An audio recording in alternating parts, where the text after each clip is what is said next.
Hey all, I'm MK Zariel, a transmasculine poet, theater artist, insurrectionary anarchist, and movement journalist, and I'm so excited to be a part of May Day on the Harbor this year.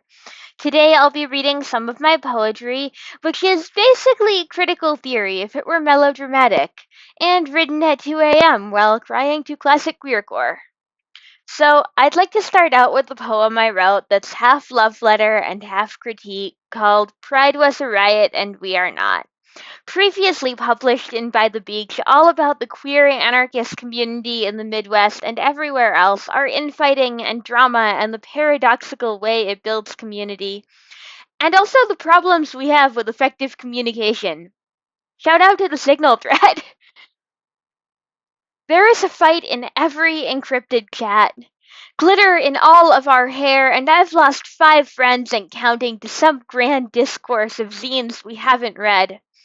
Problematic idols we've forsaken, dialectics of oh no you didn't, dude, that's a slur.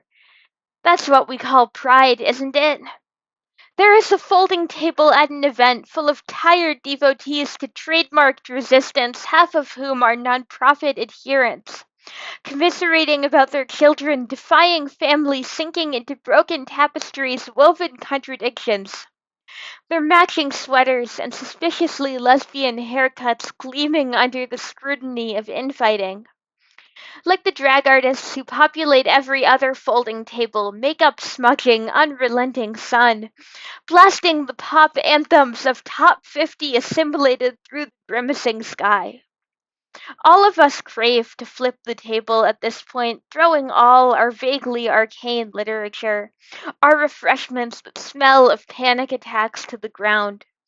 Because you're a Marxist Leninist, your so called comrade is the other kind of ML, and nobody knows the difference or wants to. And I am an insurrectional post leftist and newly anarcho nihilist with intersectional post civ tendencies. I'm just trans, okay? And I have a problem with you both. Your red fascism, or maybe just the way every theory bro seems convinced the thoughts in his head remain in his head until they leave his mouth. We, the depressed, are still handing out the screen printed, heavily edited words of Emma Goldman and her distant femme paramours to mildly confused straight allies.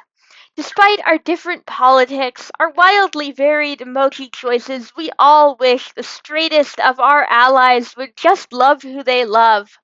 Find passion on opposing sides of a chasm called boyhood, remain soft, feral accomplices, ungoverned in their becoming whatever, becoming decent, any becoming at all. Because isn't straightness so static, so time bound as to negate itself? But maybe they just draw existential fulfillment, bolstering their cold foundations from striding through pride events, dancing terribly to trashy pop, clipping way too many ally pins to their ghost white tote bags, never noticing their ghostly white privilege, because in their glazed over eyes this manicured storm is all pride was a riot first fluster. Excusing their smug resume padding, they shout protect trans kids to pink white skies forgetting, children of amorphous decaying body minds, repressed softening and becoming are forever protecting them. But we aren't much better, are we? Sure. We're explaining anarchy at strangers, under blistering Midwest sun, forgetting to eat, also forgetting social skills, but for the other 11 months we are strangers to each other.